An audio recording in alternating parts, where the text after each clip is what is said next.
Desde el mismo momento en que las prelaturas personales fueron propiciadas por el Vaticano II, ha habido dos modos de interpretarlas.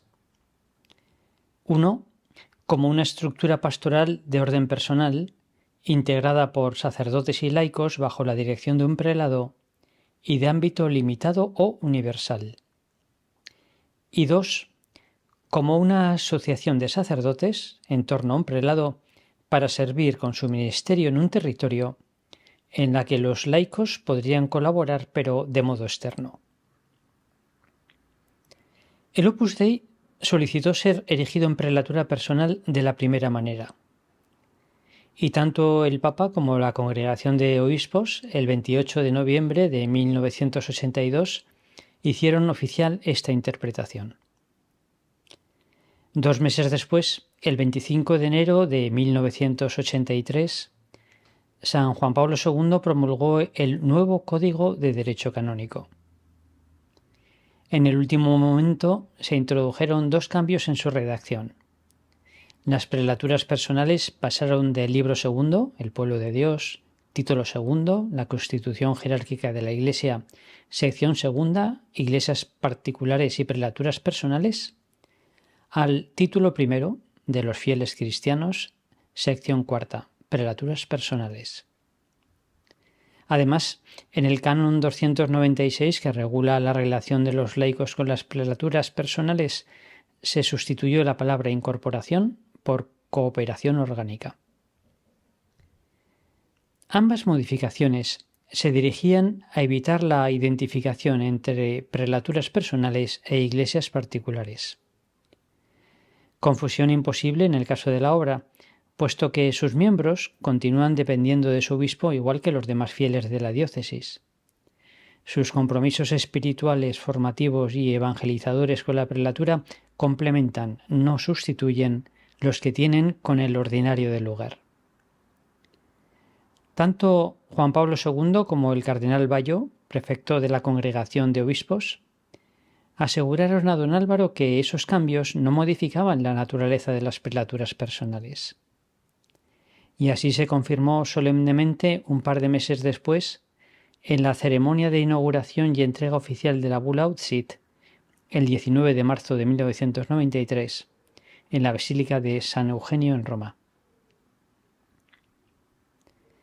Los años siguientes a la erección del Opus Dei en prelatura personal se sucedieron documentos y actos del Papa y de la Santa Sede confirmando su carácter jurisdiccional.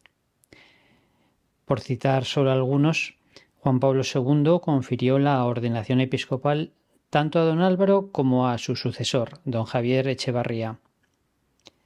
El mismo Papa lo reafirmó en un discurso para unas jornadas de reflexión sobre la Novo Milenio en Eunte el 17 de marzo de 2001. El anuario pontificio situó la información sobre la prelatura dentro de la estructura jerárquica de la Iglesia. En 1996 se constituyó el Tribunal de Primer Grado de la Prelatura, cauce de la potestad judicial del prelado. La Santa Sede ha ido informando de la personalidad jurídica de la prelatura a los estados en que se solicitaba su reconocimiento civil. El prelado ha venido emanando leyes y decretos para sus miembros, tanto sacerdotes como seglares, que se han publicado en el Boletín Oficial de la Prelatura, llamado Romana. Sin embargo, algunos docentes, como el jesuita Gianfranco Ghirlanda, catedrático de Derecho Canónico de la Universidad Gregoriana, y el paulino Giancarlo Rocca, han persistido en la comprensión de las prelaturas personales como asociaciones de sacerdotes unidos en torno a un prelado para servir con su ministerio en una región o en todo el mundo. En los últimos meses, el Papa Francisco ha promulgado 3 decretos que adoptan esta postura y suponen un giro en la comprensión de las prelaturas personales que la Santa Sede había manifestado en los últimos 40 años. En primer lugar, la Constitución Apostólica Predicate Evangelium del 19 de marzo de 2022 para la reforma de la curia romana, que traslada la competencia sobre las prelaturas personales del dicasterio de obispos al del clero. En segundo lugar, el motu proprio ad charisma tuendum, del 14 de julio de 2022, que establece que cada año el prelado presentará al dicasterio del clero un informe acerca de la situación de la prelatura y del desarrollo de su trabajo apostólico, y que el prelado no será distinguido, ni tampoco susceptible de ser distinguido, con el orden episcopal. Se le concede el título de Reverendo Monseñor y el uso de sus distintivos.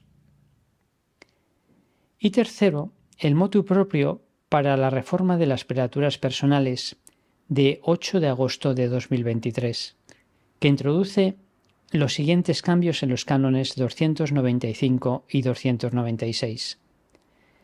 Las asimila, las prelaturas personales, a las asociaciones clericales públicas de derecho pontificio con capacidad para incardinar clérigos. Se confían esas prelaturas a un prelado como moderador, dotado de las facultades de un ordinario. Y se mantiene la redacción anterior respecto a la cooperación orgánica de los laicos, añadiendo una referencia al canon 107, que indica que el párroco y el ordinario vienen determinados por la residencia. La novedad sustancial de estos documentos consiste en asimilar las prelaturas personales a las asociaciones clericales, algo que, desde el punto de vista estrictamente jurídico, resulta problemático. De un lado, porque la palabra prelatura en derecho canónico significa el ámbito de jurisdicción de un prelado, y el adjetivo personal indica que ese ámbito se define por un criterio personal y no territorial. En tiempos del Concilio Vaticano II solo existían las prelaturas nullius, es decir, territoriales, que son entes jurisdiccionales. Por tanto, no es imaginable que cuando los padres conciliares postulan la creación de prelaturas personales estén pensando en entes asociativos. En segundo lugar, el mismo decreto conciliar propone las prelaturas personales para la conveniente distribución de los presbíteros y para realizar obras pastorales peculiares con diversos grupos sociales. Ambas tareas corresponden a entes jurisdiccionales. Tampoco la distribución del clero es propia de las asociaciones clericales. Y en tercer lugar, la interpretación de las prelaturas personales que ahora se impone fue rechazada por la doctrina mayoritaria, así como por documentos del máximo nivel, tanto del Papa Juan Pablo II como de la Congregación de Obispos, que por tanto constituyen lo que en derecho se denomina interpretación auténtica de la ley. Se echa en falta quizá un proceso de mayor diálogo y argumentación de acuerdo con el espíritu sinodal como el que tuvo lugar entre 1979 y 1982 y que culminó en la Constitución Apostólica Ut Sit y en la declaración de la Congregación de Obispos, prelaturas personales. Esta cierta tosquedad jurídica me hace sospechar que, en el fondo, no estamos ante una discusión académica de expertos en derecho, sino ante una nueva manifestación de viejas divergencias teológicas. Quizá en la raíz de ambas posturas haya distintas maneras de responder a estas dos cuestiones. 1. Si la Iglesia ha recibido de Cristo el poder de organizarse únicamente con criterios territoriales o también personales, para la atención de determinados grupos de personas o tareas pastorales. Es decir, si una institución de carácter personal puede formar parte de la estructura jerárquica de la Iglesia. Y 2. Si ha de considerarse vocación específica únicamente la que profesa los consejos evangélicos, o cualquier camino que suponga una concreción de la vocación general a la santidad recibida en el bautismo. Es decir, si se puede hablar de una vocación específica a santificarse y santificar a través de las realidades seculares. Se trata de dos debates teológicos clásicos. Hemos de pedir al Espíritu Santo que ilumine a los teólogos en su profundización y al magisterio para que, si es necesario, se pronuncie. En este momento histórico es urgente que la Iglesia resuelva sus cuestiones autorreferenciales y se centre en el desafío inédito de evangelizar un mundo postcristiano.